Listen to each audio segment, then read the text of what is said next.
ॐ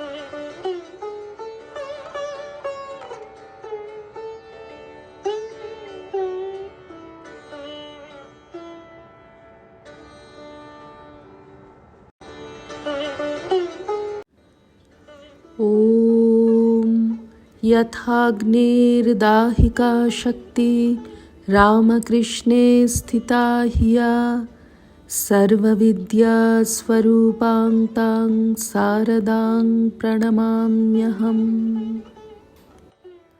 শ্রী শ্রী মায়ের কথা। শ্রী প্রবোধ ও শ্রী মনীন্দ্র। ভক্তেরা প্রণাম করিয়া মঠে ফিরিলেন। বৈকালে আবার মনীন্দ্র ও প্রবোধবাবু শ্রী শ্রী মায়ের নিকটে গিয়াছেন। প্রবোধবাবু: শরৎ মহারাজ পত্রের উত্তর দিয়াছেন, পড়ব মা? মা: পড়ো।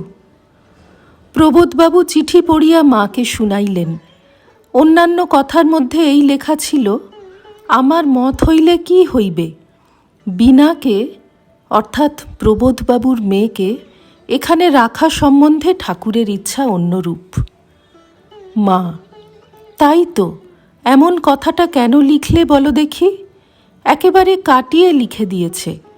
তা বোধ হচ্ছে সুধীরার মত নেই। সুধীরা বলেছিল, মা আর পারি নে, আমার বড় কষ্ট হচ্ছে। মেয়েদের জন্যে সে কত কষ্ট করে। যখন খরচ আর চলে না, বড় লোকেদের মেয়েদের গান বাজনা শিখিয়ে মাসে 40-50 টাকা আনে। স্কুলের মেয়েদের সব শিখিয়েছে, সেলাই করা, জামা তৈরি করা। সে বছর 300 টাকা লাভ হয়েছিল। ওই টাকায় ওরা হেথা সেথা যায় পুজোর সময়। সুধীরা দেবব্রতের ভগ্নী, তাই নিজে স্টেশনে আড়ালে থেকে ভগ্নীকে টিকিট কাটতে, একলা গাড়িতে উঠতে এসব শিখাতো। মাদ্রাজের 2টি মেয়ে, 20-22 বছর বয়স, বিবাহ হয় নাই, নিবেদিতা স্কুলে আছে। আহা, তারা সব কেমন কাজকর্ম শিখেছে। আর আমাদের এখানে পোড়া দেশের লোকে কি 8 বছর হতে না হতেই বলে, পরগোত্র করে দাও, পরগোত্র করে দাও। আহা, রাধুর যদি বিয়ে না হতো তাহলে কি এত দুঃখ দুর্দশা হতো? শ্রী শ্রী মায়ের কথা। পূজনীয়া যোগেন মা। শ্রী শ্রী ঠাকুরের সঙ্গে পরিচিত হইবার কিছুদিন পরে একদিন আমি দক্ষিণেশ্বরে গিয়াছিলাম। তাড়াতাড়ি খাইয়া যাইতে পারি নাই। ঠাকুর তাহা শুনিয়া বলিলেন, আহা, তুমি খাওনি? নহবতে যাও, সেখানে ভাত তরকারি আছে, খাওগে। নহবতে মায়ের সঙ্গে সেই প্রথম দেখা হইল। রামের মা প্রভৃতির সঙ্গে 2-1 মায়ের পরিচয় হইয়াছিল। তাহারা মাকে বলিল যে আমি খেয়ে যাইনি। মা অমনি তাড়াতাড়ি ভাত তরকারি লুচি প্রভৃতি যা ছিল আমায় খাইতে দিলেন। সেই প্রথম দেখাতেই মায়ের সঙ্গে আমার খুব ভাব হইয়া গেল। ইহার পর রামলাল দাদার বিবাহের সময় মা যেদিন দেশে যাইবেন, সেই দিন আমি দক্ষিণেশ্বরে গিয়াছিলাম। অনেক দিন মায়ের সহিত দেখা হইবে না ভাবিয়া আমার মনে খুব কষ্ট হইল। যাইবার সময় মা ঠাকুরকে প্রণাম করিতে আসিলেন।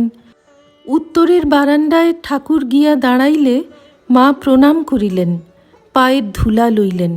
ঠাকুর বলিলেন, সাবধানে যাবে, নৌকায় রেলে কিছু ফেলে টেলে যেও না। মা ও ঠাকুরকে সেই আমি একসঙ্গে দেখি। তাহাদিগকে একত্রে দেখিতে আমার সাধ ছিল। মা নৌকায় রওনা হইলেন। যতদূর দেখা গেল আমি নৌকার দিকে চাহিয়া রহিলাম। নৌকা অদৃশ্য হইলে নহবতে মা যেখানে বসিয়া ধ্যান করিতেন, সেখানে বসিয়া খুব কাঁদিতে লাগিলাম। নহবতের পশ্চিম ধারের বারান্দায় দক্ষিণ মুখে বসিয়া মা ধ্যান করিতেন। ঠাকুর এদিকে আসিবার সময় আমার কান্না শুনিতে পাইয়াছিলেন। নিজের ঘরে গিয়া আমায় ডাকিয়া পাঠাইলেন। আমি যাইলে তিনি বলিলেন, ও চলে যেতে তোমার খুব দুঃখ হয়েছে? এই বলিয়া আমায় যেন ভুলাইবার জন্য দক্ষিণেশ্বরে ঠাকুর যে সব সাধনা করিয়াছিলেন সেই সব কথা বলিতে লাগিলেন।